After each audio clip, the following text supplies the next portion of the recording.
Pourquoi brusquement Bahati Lukwebo est allé au Kivu pour secouer la MONUSCO? Ça fait partie du jeu. Tout le temps, ils étaient tous dans des bureaux assis. Ils voient que leur mandat commence à finir. Bahati Lukwebo aime manger. Lui, il est bien avec sa famille. Le président du Sénat. Mbosso est bien. Mbosso a rajeuni même. Comme les Congolais ne sont jamais patriotes. Ce sont des égoïstes. La majorité. Tout ce remue-ménage qu'on est en train de faire au Congo, c'est le repositionnement des gens qui ont le pouvoir. Comment nous allons nous accaparer du pouvoir, ne pas partir? Chassons la MONUSCO maintenant. Vous voyez? Et ça boule dans Bango.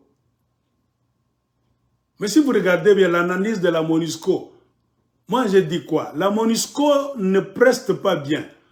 Nous ne pouvons jamais défendre la MONUSCO. Posons-nous maintenant la question. Et si la MONUSCO partait, qu'est-ce qui va rester dans l'Est du Congo? Le chaos.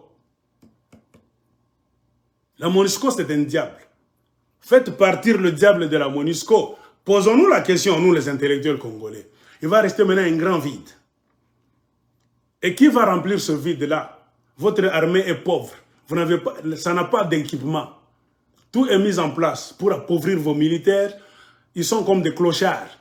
Ils sont en train de danser, de boire, tout ça, de danser, de tomber par terre là-bas, donc de s'accrocher au véhicule, même les policiers, tout ça. Ils ont réussi à imbéciliser l'armée et la police. Ça fait partie du programme d'imbécilisation nationale. Et maintenant, la MONUSCO est devenue maintenant un partenaire ou bien une partenaire gênante. Je ne dis pas que la MONUSCO fait un bon travail, ne confondez pas. Moi, si tu viens me demander, tu veux que la MONUSCO parte, je vais te dire oui. Dans 20 ans, connaissant bien les lois de l'ONU, hein, une armée de l'ONU qu'on envoie quelque part, était censée faire ça, ça, ça, ça. La MONUSCO a échoué. Moi, je vais te dire, la MONUSCO mérite de partir. Premier volet. Maintenant, il ne faut pas être aveugle. La MONUSCO va partir. Qu'est-ce qui va rester là? Nous n'avons pas d'État au Congo. C'est la mafia. L'État est déjà mort. Ce sont les individus, les kabylistes, les tshisekedi. Maintenant, quand ils vont rester maintenant, les kabylistes et les tshisekedi, ils vont faire quoi du Congo et des Congolais? Ils vont vous donner quoi comme solution après le départ de la MONUSCO? Toute cette remue-ménage congolais, ouvrez les oreilles. Pourquoi sont-ils en train de chasser la MONUSCO, de bousculer? Je vous ai dit la fois passée, nous n'aimons pas la MONUSCO, nous tous, moi y compris, parce qu'elle a échoué. Maintenant, nous sommes à la bifurcation. Nous sommes à un point très dangereux, très sensible. Le départ de la MONUSCO, on peut applaudir. Maintenant, il va rester quoi sur terrain? Est-ce que nous allons atteindre notre objectif, pacifier le Congo, organiser les élections avec ces bandits de Chilombo et de Joseph Kabila, les kabylistes? Non. Ils sont en train de pousser la MONUSCO pour remplacer la MONUSCO par l'armée kenyane, l'armée tanzanienne, l'armée rwandaise, l'armée ougandaise et l'armée soudanaise. C'est pour cela qu'ils ont attiré Chilombo dans l'Afrique de l'Est. Vous comprenez? Tout ce mouvement de chasser la MONUSCO, ils sont en train d'insister pour que la MONUSCO parte, en train même de manipuler beaucoup de jeunes dans l'Est du Congo. Je vous ai dit, l'argent vient de Kinshasa, des sources sûres, je reprends encore pour la deuxième fois. Le régime Chilombo fait sortir le mal d'argent en dollars. On les transporte au Kivu pour donner à des leaders charismatiques, ceux qui manipulent les groupes de jeunes. Ils reçoivent l'argent en dollars pour amplifier le mouvement donc, du départ de la MONUSCO. Ils sont payés par l'argent qui vient de Kinshasa, par l'intermédiaire de politiciens kivusiens du nord et du sud Kivu, parmi lesquels Bahati Lukwebo supervise ce mouvement là-bas de corruption, d'envoyer l'argent au Kivu pour donner aux jeunes, les manipuler, les inciter à ne pas laisser la MONUSCO sur place. Dérangez beaucoup là-bas, on va vous donner l'argent. Il y a des va-et-vient en secret, des leaders kivusiens. Ils ont déjà des blocs là-bas. Ils donnent l'argent à des leaders charismatiques pour inciter les masses à aller même grimper les murs là-bas, brûler tout, chasser cette MONUSCO-là. Mais les Congolais maintenant, le raisonnement d'un Congolais a toujours été ce que les Anglais disent short, un raisonnement court. Maintenant, vous êtes en train de chasser la MONUSCO, c'est bien. Posons-nous la question, qu'est-ce qu'il y aura après le départ de la MONUSCO? Allez-vous résoudre le problème de la sécurité dans l'Est? Moi, je vous dis non.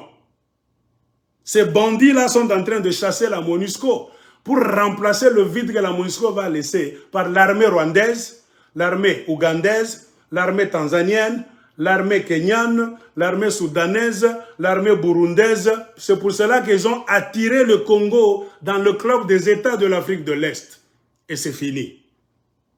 Quand les armées là, des autres pays qui envient le Congo, vont remplacer la MONUSCO, ça sera maintenant pire. Le mal que la MONUSCO vous fait va se multiplier par 100 maintenant.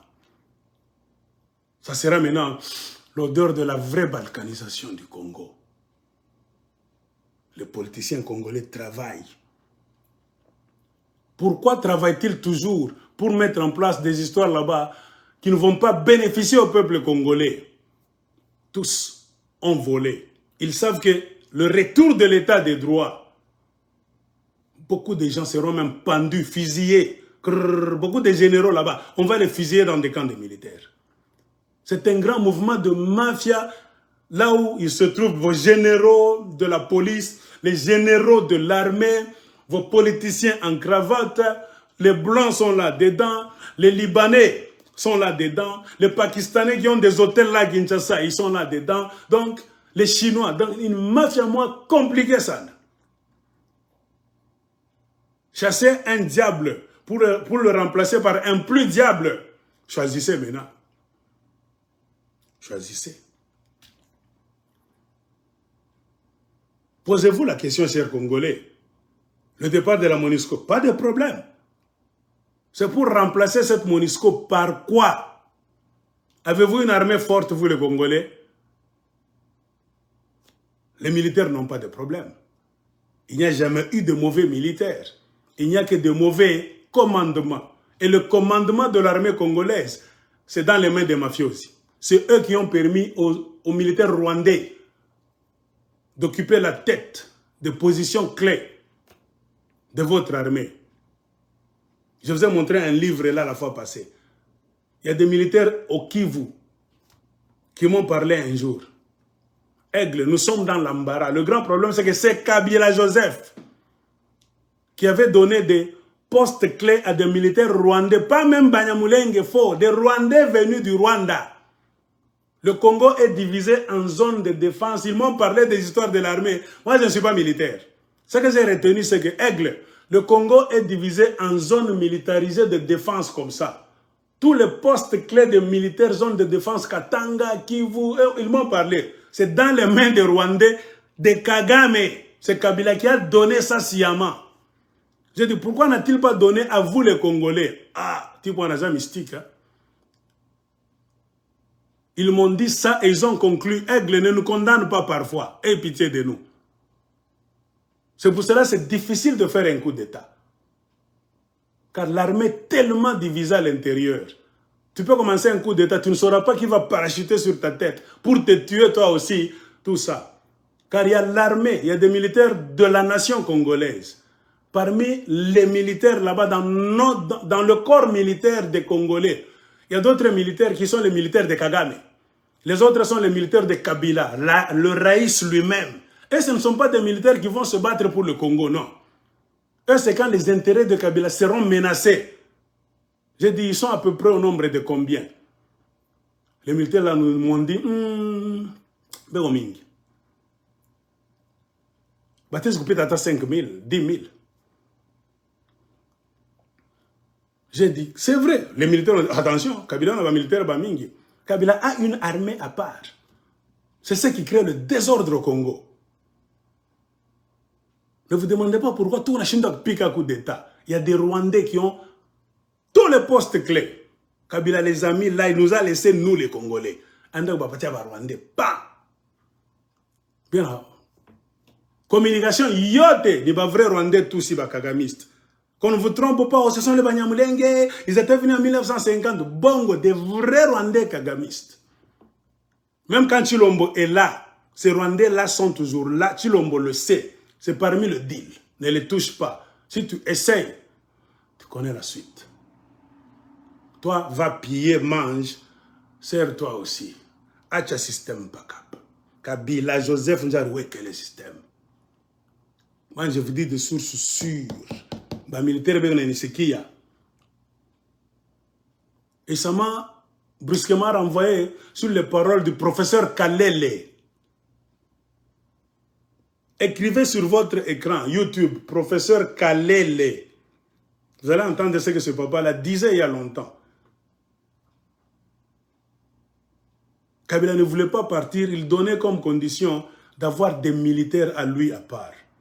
On lui a dit, des militaires, toi tu es partant. Qu'est-ce que tu as fait pour ne pas partir ou bien pour vouloir partir avec trop de militaires, des milliers de militaires? Kabila, non? On n'a jamais vu un président au Congo. Son mandat fini, il vous exige de négocier, il veut partir à moins que vous lui donnez des militaires. Et ce n'est même pas 50 militaires, des milliers de militaires. Pourquoi tu veux avoir une armée à toi dans le Congo? Or, nous avons les forces armées congolaises. Congolais, comprenez. Le malheur des Congolais commence à l'intérieur du Congo.